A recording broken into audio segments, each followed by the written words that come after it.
Before you slip your tongue, you have to know to whom I say, what I say, when I say and where I say. आज हमारे जो विषय है वो वाणी के ऊपर। वांग्मय तपस्या ऐसी एक तपस्या है जो हर व्यक्ति को हर वक्त ही अपनाना चाहिए।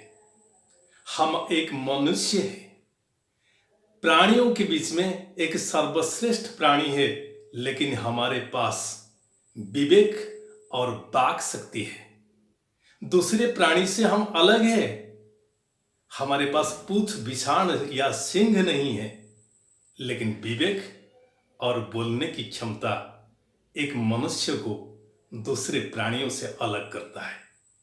संस्कृत में एक सुंदर सा श्लोक है, जिह्वाग्रे बसति लक्ष्मी, जिह्वाग्रे मित्र बांधवा, जिह्वाग्रे बंधनम प्राप्तम, जिह्वाग्रे मरणम ध्रुवम। इस जिह्वा पर लक्ष्मी का विराजमान है। इस जिह्वा पर हम मित्र और बंधुओं को अपना सकते हैं। इस जिह्वा से निकला हुआ एक वाणी जो बंधन कर दे सकता है, मृत्यु भी इस वाणी के द्वारा ही हो जाती है। तो प्यारे मित्रों, इस वाणी की तपस्या कैसे करें? हम जब बोलें तो किस प्रकार की बातें बोलें? इसलिए कहा गया, रसवती वाणी यस्य, हमारे वाणी रसमय होना चाहिए, हमारे वाणी प्रियता से भरा होना चाहिए। ये सत्य हो, सत्यम ब्रीयात प्रियम ब्रीयात, ये सत्य भी हो और प्रियकर भी हो। हितम मनोहारी च दुर्लभम वचः, ये हितकारी हो और मनोहरण भी करने वाला हो। इस वाणी जिस इंद्रिय के द्वारा प्रकट किया जाता है वो है जिह्वा। एक ऐसी इंद्रिय है जो दो काम को करता है। एक, ये रसनेन्द्रिय तो रस को आस्वादन करता है, स्वाद को चखता है। दूसरी बात, ये वाणी को भी प्रकट करता है।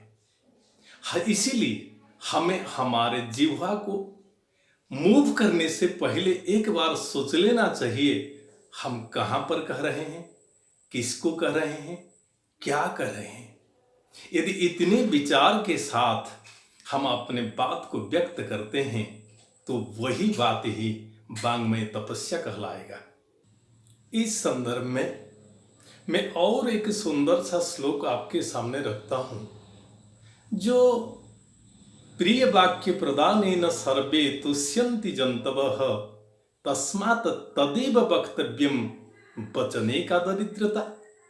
यदि हम प्रिय वाक्य प्रदान करते हैं, बोलते हैं, तो एक जानवर, चाहे घर में पालतू पशु पक्षियों, सब कोई खुश हो जाते हैं, सब कोई प्रसन्न हो जाते हैं। इसीलिए हमें हमेशा ऐसी ही प्रिय वाक्य बोलनी चाहिए, क्योंकि उसको बोलने से हमारा कोई नुकसान नहीं, ना हमें उसमें कोई दारिद्र्यता का अनुभव हुई है। तो हमारे वाणी प्रियता के साथ होना ही जरूरी है, लेकिन ऐसी बात हम करें जिसमें विषकुंभ पयोमुख नहीं होना चाहिए कि हमारे मुंह में तो प्रियता है, हमारे अंदर में उस वाणी में कहीं कटुता है। तो काय मन वाक्य, ये तीनों में यदि समानता हो, यदि हमारे मन में जो विचार है वही विचार स्पष्ट रूप से वाणी के रूप में बाहर निकल आए, तो वही सर्वश्रेष्ठ कहला जाएगा।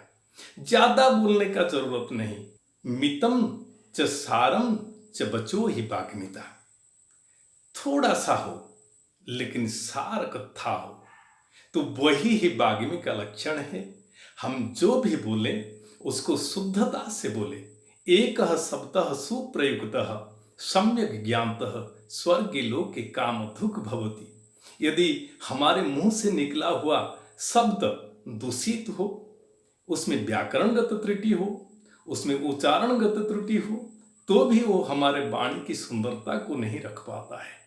इसलिए ये सब के प्रति भी ध्यान देना जरूरी है।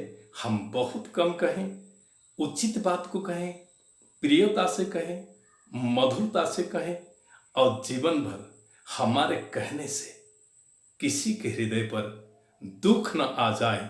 यदि यही हो गया तो हमारे इस जीवा से निकला हुआ वाणी की मर्यादा अवश्य रहेगा, वाणी की तपस्या हो गया माना जाएगा और यही वाणी सब में अमृतता को प्रसार करेगा, इसमें कोई भी संदेह नहीं है। धन्यवाद।